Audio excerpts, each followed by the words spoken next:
एक और अहम मामला, कोरोना वायरस तो है ही एक बहुत ही ख़राब सूरत हाल, लेकिन इसके जो साइड इफ़ेक्ट्स हैं वो बहुत ज़्यादा डेंटिंग है मईशत पे। बहरान है, इसके बायस मुल्क में बड़े पैमाने पर बेरोज़गारी फैलने का ख़दशा है।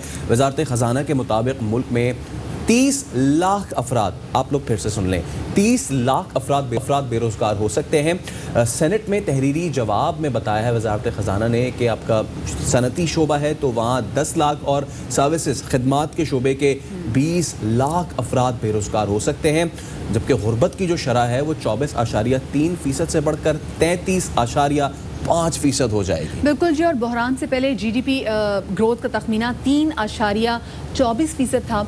बैरून मुल्क काम करने वाले मजदूरों की तरसीलात में $2 अरब की कमी हुई है। कोरोना वायरस के बहरान की वजह से बजट खसारा 9.4% तक जो है ये भी बढ़ जाएगा। ये अखज़ किया जा रहा है, ये एक्सपेक्ट किया जा रहा है कि आने वाले दिनों में बेरोज़गारी मज़ीद बढ़ेगी। और इसी वाले से मज़ीद बात करेंगे हमारे साथ मुआशी माहिर उमूर मुज़म्मिल असलम। मुज़म्मिल, वेलकम टू बाखबर सवेरा। मुज़म्मिल, ये बताएगा कि जो अभी स्टैटिस्टिक्स हमने शेयर की हैं, क्या ये स्टैटिस्टिक्स इतनी ही होंगी, इतने ही लोग बेरोज़गार होंगे, या फिर चांसेस इससे भी कहीं ज़्यादा हैं बढ़ने के?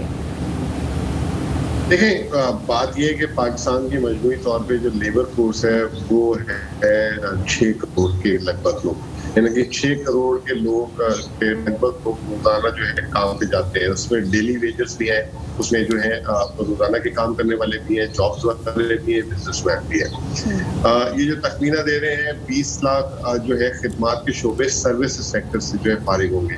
अब खिदमात के शोबे कौन से होते हैं? जैसे आपका एयरलाइन चैनल हो गया, बैंक्स हो गए, मोबाइल कंपनीज हो गई, ठीक है। तो ये खिदमात के शोबे में कह रहे हैं, और 10 लाख लोग कह रहे हैं मैन्युफैक्चरिंग सेक्टर से फारिग हो। मैन्युफैक्चरिंग सेक्टर जितने कारखाने होते हैं, जैसे टेक्सटाइल मिल हो गई, शुगर केन मिल हो गई, तमाम फैक्ट्रीज जो इतने अरसे से बंद पड़ी हुई हैं। जी क्या कह रही हैं? जो फैक्ट्रीज जो बहुत अरसे से बंद पड़ी रही। जी जी जी, अच्छा, मैं ये समझता हूँ कि जो खिदमात के शोबे में जो लोग हैं वो दो वजूहात से जो है फारिग होंगे नौकरी से। एक तो वजह है कि जो मुल्क में क्राइसिस है और जो है कामकाज नहीं है, और ये जो कोविड की वजह से बिजनेस डिफॉल्ट होंगे। एक वजह यह है कि एफिशिएंसी, अभी जैसे मैं भी आप लोगों के साथ घर से बैठ के जो है अपने लैपटॉप से बैठ के काम कर रहा हूँ। अब आप ये सोचेंगे, जब भी आपकी बाखबर सवेरा की टीम मेरे पास आती थी, 7-8 लोग आते थे, आपकी DSNG आती थी, कैमरामैन अलग आता था। जी जी। तो इसी तरीके से अब ऑफिस में भी जब ये कोविड आया और वर्क फ्रॉम होम हुआ, तो बहुत सारे बिजनेसेस को ये रियलाइज हुआ कि जो काम हम 4 लोगों से ले सकते थे, हम वो 16 लोगों से ले रहे थे, और वो जो है ज्यादा अच्छे तरीके से कंट्रोल हो रहा था। तो एक तो ये कि ये टेक्नोलॉजी जो है लोगों की नौकरियों को खा लेगा, और दूसरा ये कि कारोबार वैसे ही मईशत जो है डूब रही है, तो वो मईशत कोरोना की वजह से जो डूबी है उसकी वजह से जो है खिदमत, तो ये तो परमानेंट लॉस होगा। जो मैं समझता हूँ कि जो कारखाने में जो नौकरियां वो जो लोगों की सब फारिग हुई हैं, जैसे जैसे इकोनॉमी रिकवर करेगी, वर्ल्ड इकोनॉमी खुलना शुरू होगी, इनकी जॉब्स वापस फिर भी रिवाइव हो सकती हैं। तो एक न्यू, जिसे कहते हैं कि रिजीम होगा, न्यू एरा होगा कि किस तरीके से जो है लोगों को अपने आप को नई जॉब मार्केट में एब्जॉर्ब करवाना होगा। अब जो मैं जिस टेक्नोलॉजी की बात कर रहा हूँ जिसकी वजह से लोग फारिग होंगे, यही टेक्नोलॉजी हमें जो है, पहले हम नौकरी करते थे, एक कारोबार करने की भी अपॉर्चुनिटी दे सकता है। जैसे फेसबुक है, फेसबुक में अभी ने ऐलान किया था कि वो वर्चुअल मार्केट्स बना रहे हैं। एक आम आदमी, मैं वर्चुअल मार्केट को 1 मिनट के लिए बता देता हूँ कि जैसे एक हमारे हम किसी दुकान में जाते हैं, कपड़े की या जनरल स्टोर की या किसी की, पहले हम फेसबुक से पहले हम ऑनलाइन अगर कोई चीज खरीदते थे तो वो उसकी जो है तस्वीर लगी होती थी और उसकी कीमत लगी होती थी। अब आप अपनी पूरी दुकान, उसका डिस्प्ले बना सकते हैं। ये फेसबुक इस पे काम कर रहा है। तो आप अपने घर बैठे बैठे एक बहुत बड़ा डिपार्टमेंटल स्टोर जिसकी शेल्फिंग दिखाएंगे, और कोई अगर आपका कस्टमर आ रहा है तो वो उस दुकान के अंदर घूम रहे हैं, और जैसे आप किसी सुपरमार्केट में जाते हैं, जैसे चाय की पत्ती उठाते हैं, दूध उठाते हैं, तो उसी तरीके से आप वो उधर भी कर रहे होंगे।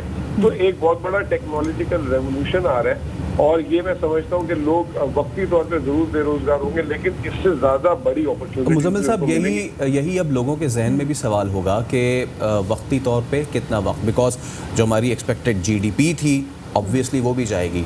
राइट बिफोर बजट ये तमाम तर सूरत हाल हो रही है, उससे भी ये बहुत ज़्यादा इफेक्ट होगा। डेफिसिट में हमेशा होता है और इस बार तो बहुत ज़्यादा डेफिसिट में होगा। लोग कह भी जगह कि भाई ये बजट तो कोरोना बजट है। तो कितना वक्त लगेगा इस सारी चीज़ों से बाहर निकलने में, और क्या जो दीगर इकोनॉमीज़ हैं दुनिया की वो भी इसी तरह सफ़र कर रही हैं या फिर ये सिर्फ हमारे जैसे ममालिक के लिए ही है? देखिए, इंडिया में लगभग 10 करोड़ लोग फारिग होंगे, हमारे तो 30 लाख की बात हो रही है।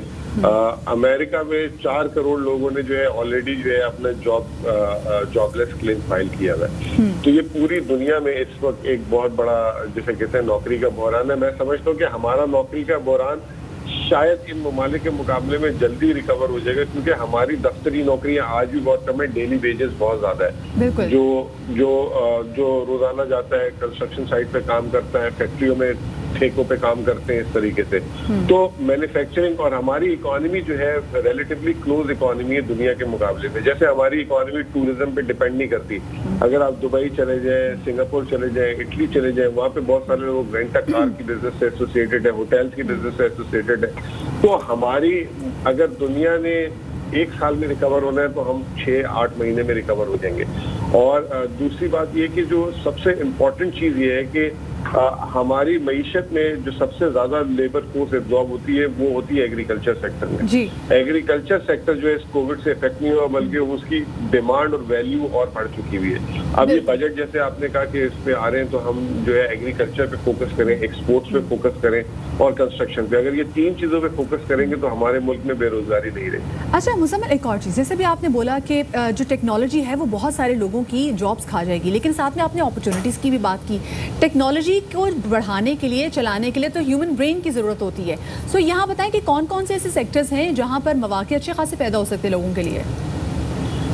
देखिए, बात यह है कि मैं समझता हूँ कि सबसे पहले तो मैं अपने घर से स्टार्ट कर देता हूँ। मेरी वाइफ ने एक फूड बिजनेस शुरू किया था लास्ट ईयर ईद पे, और उसकी जो प्लेटफॉर्म थी जहाँ से वो चीजें बेचती थी वो थी फेसबुक और व्हाट्सएप।